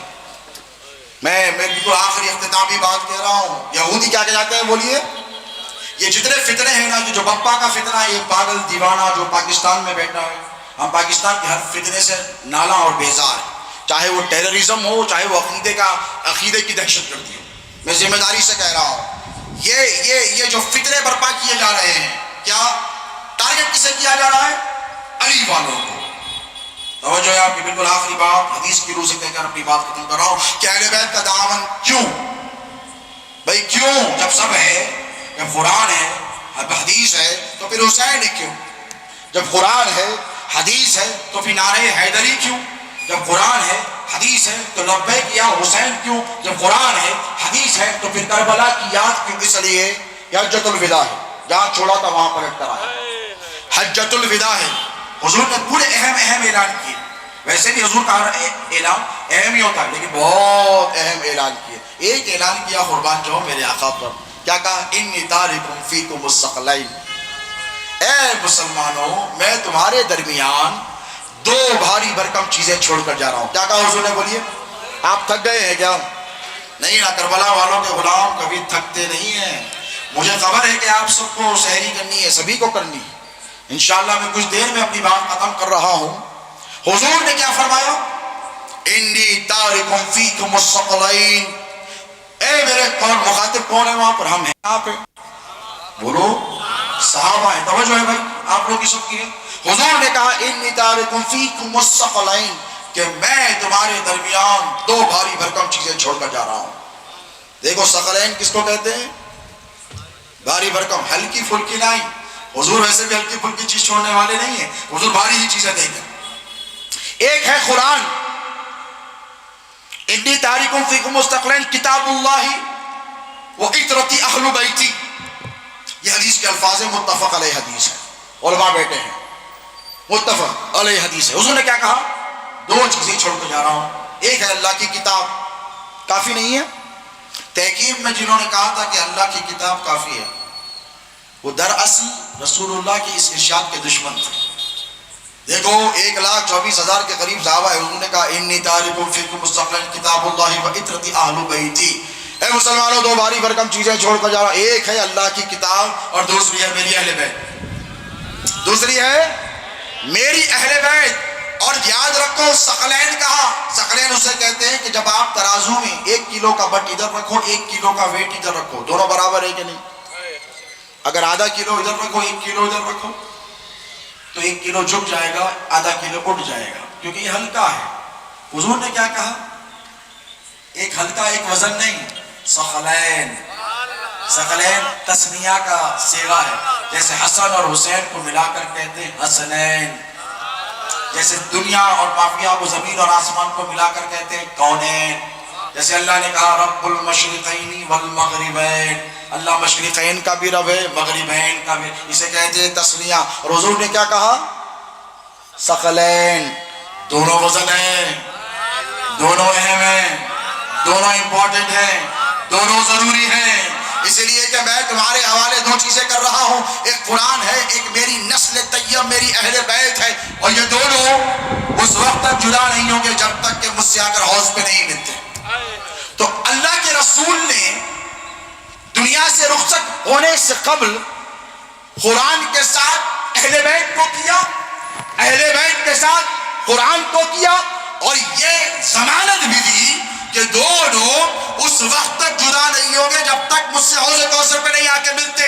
اب توجہ طلب بات کہ قرآن حق و صداقت کا پیغام, قرآن کا ایک ایک حرف پر ہمارا ایمان, اور قرآن کے زیر و زبر میں کوئی تبدیلی وہ نہیں کر سکتا ہے, وہ نہیں کر سکتا ہے.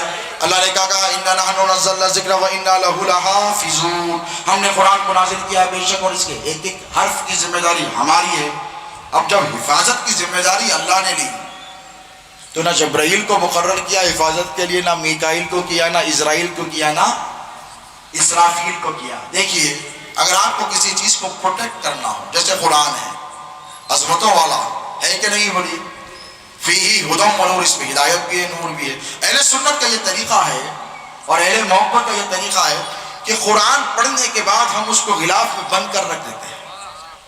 کیوں؟ کہ کسی ناپاک کی نظر ناپاکی کی حالت میں قرآن کے صحیفے پر نہ پڑے. توجہ طلب بات ہے, کیونکہ بھئی آدمی کبھی پاک ہوتا ہے کبھی ناپاک ہوتا ہے, تو ہم نہیں چاہتے کہ قرآن کی نظر, قرآن پر تمہاری نظر ناپاکی کی حالت میں پڑی, اس لیے اس کو پروٹیکٹ کیا جاتا ہے. اسے کہتے ہیں لحاف.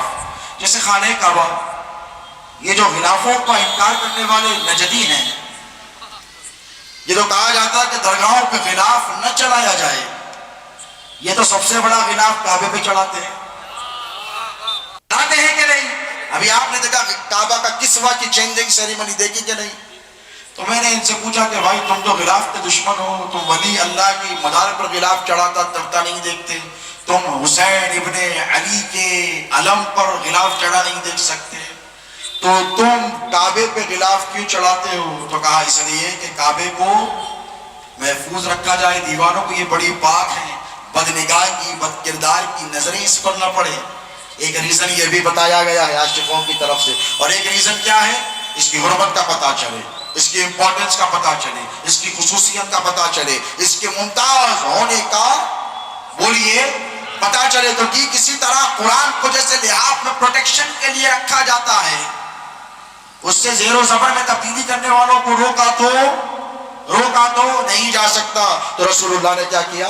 رسول اللہ نے فرمایا, حضور کو معلوم ہے کہ میرے بعد ابو بکر بھی چلے جائیں گے رضی اللہ عنہ, میرے بعد عمر بھی چلے جائیں گے رضی اللہ عنہ, میرے بعد عثمان بھی چلے جائیں گے جو جامع القرآن ہے, کامل الحیاء والایمان, یہ بھی تو چلے جائیں گے. میرے بعد میرا وارث علی بھی چلا جائے گا، لیکن کیا کیا جائے؟ قرآن کو کس کے ساتھ کیا جائے اور اس کو قرآن کے ساتھ کیا جائے، جو ہمیشہ ایک دوسرے کے ساتھ رہے۔ قرآن کو ضرورت پڑی تو کوئی اس کے لیے رہے، ان کو ضرورت پڑی تو قرآن ان کے لیے رہے۔ توجہ طلب بات، بالکل آخری بات کہہ رہا ہوں۔ تو اللہ کے رسول نے فرمایا کہ میں نے دو چیزوں کو ایک ساتھ کیا ہے، دونوں جدا نہیں ہوں کہ جب تک کہ مجھ سے آ کر حوض پر نہیں ملتے۔ ایک کتاب اللہ قرآن ہے اور دوسری میری اہل بیت ہے۔ یاد رکھو مسلمانوں، جب جب قرآن میں کوئی تحریف کی کوشش کی جائے گی، لوگ بھاگ جائیں گے، نیزوں پہ قرآن کو اٹھا لیں گے، قرآن چھوڑ کر نکل جائے گے، اور جب قرآن کی عظمت اور صداقت پر،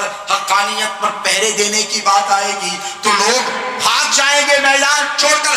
لیکن سنو، میں تم کو میری نسل طیب کا وہ شہزادہ دے کر جاتا ہوں جس کے سامنے ساروں کو قتل کر دیا جائے گا، جس کے بھائی کے بازو کاٹ دیے جائیں گے، جس کے نوجوان بیٹے کو شہید کر دیا جائے گا، علی اکبر بھی چلا جائے گا، قاسم بھتیجا بھی چلا جائے گا، اور محمد بھاتے بھی چلے جائیں گے، 6 مہینے کے علی اصغر کو بھی مار دیا، محض اس لیے کہ یزید تو حکومت کر ہی رہا تھا نا، وہ چاہتا تھا کہ قرآن میں تحریف کر دی جائے۔ یہاں میرے بزرگ بیٹھے ہیں، 1990 میں راجیو گاندھی نے ایک فتنہ برپا کیا تھا، میں 13-14 سال کا رہا ہوگا، یا اس سے پہلے 88-89 میں، I don't remember exact dates، مگر مجھے یاد ہے۔ اس نے کہا تھا کہ قرآن کی کچھ ایسی آیتیں ہیں جس میں تبدیلی کی ضرورت ہے۔ آپ لوگ تو پیدا بھی نہیں ہوتے بیٹا جب کی بات کر رہا ہوں، میں دیکھتا ہوں جوان ہوں 48 کا الحمدللہ۔ تو اس نے ایک فتنہ برپا کیا تھا کہ قرآن میں بعض آیتیں ایسی ہے جس میں تحریف کی جائے۔ نتیجہ کیا نکلا؟ شہزادے غوث اعظم حضور خطیب دکن سرکار سید اعظم پاشا قادری الموسوی تاجدار اہل سنت نے خلوت کے میدان پر ایک جلسہ منعقد کیا، اور ہندوستان کے ہر خطے پر جلسے منعقد ہوئے تحفظ قرآن کے۔ کیا ہوئے بولیے؟ تحفظ قرآن کے، اور مسلمان سارے کے سارے سڑکوں پر نکل کر آ گئے۔ ہندوستان کے کروڑوں مسلمان اس وقت، انہوں نے کہا کہ ہمیں تم بھوکا مارتے ہو ہم برداشت کر لیں گے، گھر چھینتے ہو برداشت کر لیں گے، نوکری نہیں دیتے برداشت کر لیں گے، جیل میں ڈالتے ہو برداشت کر لیں گے، اب تم مسجدوں پر حملہ کرتے ہو برداشت کر لیں گے، ہماری ماؤں بہنوں بیٹیوں کی عزتوں پر ہاتھ ڈال کر ان کو تار تار کرتے ہو برداشت، سب کچھ مسلمان برداشت کر سکتا ہے، لیکن قرآن کے زیر و زبر میں تبدیلی ہوتا ہوا برداشت نہیں کر سکتا۔ یہ جذبہ کہاں سے آیا؟ آخری بات، آپ کے ابا دیے، آپ کے دادا دیے، مولانا صاحب دیے، مفتی صاحب دیے، یہ جذبہ مسلمانوں کو قرآن کے ایک ایک حرف پر مر مٹنے کا جذبہ کسی اور نے نہیں دیا ہے۔ کربلا کے میدان پر نیزے پر قرآن پڑھ کر حسین ابن علی نے عطا فرمایا ہے۔ لبیک یا حسین، لبیک یا حسین۔ یہ جذبہ مر مٹنے کا، یہ جذبہ مر مٹنے کا، بولیے کس نے دیا ہے؟ اگر کربلا نہ ہوتی نہ پیارے تو تمہارے پاس اتنی ہمت ہی نہیں ہوتی، تمہارے پاس طاقت نہیں۔ بھئی بھوکا مسلمان جس کے پاس روٹی نہیں ہے کھانے کے لیے، نوکری نہیں ہے پیسے کمانے کے لیے، اس کے پاس یہ جذبہ کہاں سے آیا؟ بولو بولو کہاں سے آیا؟ کربلا والوں کی قربانیوں کا صدقہ ہے۔ رسول اللہ نے امام حسین علیہ السلام کو کربلا کے لیے تیار کیا تھا۔ جیسے آپ نے مجھ سے قبل خطاب میں سنا کہ رسول اللہ کو جبرائیل نے آ کر کہا کہ یا رسول اللہ یہ آپ کا بیٹا حسین کربلا کی سرزمین پر وہاں کی مٹی لایا ہوں، شہید کر دیا جائے گا، 3 دن پیاسا رکھا جائے گا، 3 دن بھوکا رکھا جائے گا، اس کو اس کے خاندان والوں کو اہل بیت کو سب کو قتل کر دیا گیا۔ رسول اللہ روئے۔ حضرت سیدنا ابوبکر صدیق رضی اللہ تعالیٰ عنہ فرماتے ہیں، ان سے روایت ہے، اتنا روئے کہ حضور کی ہچکیاں لگ گئیں، اتنا روئے میرے آقا کہ ہچکیوں کی آواز جیسے ہچکی لگ جاتی ہے نا روتے روتے، ایسا روئے۔ لیکن اس کے باوجود بھی حضور نے یہ نہیں کہا اللہ سے کہ مولا میرے حسین کے ساتھ ایسا امتحان کیوں؟ قصور کیا ہے حسین کا جو اتنا بڑا امتحان اس کے ساتھ ہو؟ اگر میرے آقا چاہتے نا تو ایسے ایک مرتبہ آسمان کی طرف دیکھا تھا، قبلہ بدل دیا اللہ نے، زبان سے نہیں کہا تھا مصطفیٰ نے، قد نرى تقلب وجهك في السماء فلنولينك قبلة ترضاها فول وجهك شطر المسجد الحرام۔ اللہ نے کہا حبیب تو بار بار آسمان کی طرف دیکھ رہا ہے، ہمیں پتہ ہے تیرے دل میں کیا خواہش ہے، تو یہی چاہتا ہے نا کہ اقصیٰ تیرا قبلہ نہ ہو، کیا ہوا اگر ہزاروں پیغمبروں نے وہاں رک کر نماز بھی پڑھی ہے؟ اے ابھی تو یہ چاہتا ہے کہ جس گھر کو تیرے جد اعلیٰ ابراہیم و اسماعیل نے بنایا ہے یہ کعبہ ہو جائے، یہ قبلہ ہو جائے، تو پھیر دے، چھوڑ دے، اقصیٰ کو رخ کعبے کی طرف پھیر لے، تیرے بھی قبلہ ہو گیا۔ حضور چاہتے اور ایک جنبش بھی زبان کی کرتے اور کہتے کہ اے اللہ میرے حسین کے ساتھ ایسا امتحان نہ لے۔ دیکھو جتنا بڑا امتحان ہوتا ہے تیاری بھی اتنی بڑی ہوتی ہے کہ نہیں؟ کوئی 10th لکھنے والا 4-6 گھنٹے پڑھے گا، لیکن کوئی IPS IAS ہو، کوئی ڈاکٹر بن رہا ہو تو 16-18 گھنٹے پڑھتا ہے، 20-20 گھنٹے پڑھا جاتا ہے۔ یہ IPS IAS آفیسرز ایسے ہی نہیں بنتے، بڑی محنتوں سے کوئی سائنٹسٹ بنتا ہے تو اس کا امتحان بھی بڑا تگڑا ہوتا ہے، بہت تگڑا امتحان دینا پڑتا ہے۔ تو رسول اللہ نے امام حسین کو نہ بدر کے لیے تیار کیا، نہ احد کے لیے تیار کیا، نہ حنین کے لیے تیار کیا، نہ جمل کے لیے تیار کیا، نہ صفین کے لیے تیار کیا۔ اس کے لیے تو علی ہے، دیگر صحابہ ہے۔ رسول اللہ نے حسین ابن علی کو 7 سال اپنے سینے سے لگا کر لعاب دہن چسا کر زبان چسا کر کبھی سجدے کی حالت میں اپنی پشت پر بٹھا کر اور کبھی اپنا منبر چھوڑ کر استقبال کو جا کر اور یہ کہہ کر حسین منی وانا من الحسین، کہ حسین مجھ سے ہے، میں حسین سے ہوں، کسی اور معرکے کے لیے نہیں، کربلا کے معرکے کے لیے تیار کیا۔ اور اس امتحان میں میرا حسین کامیاب ہو گیا۔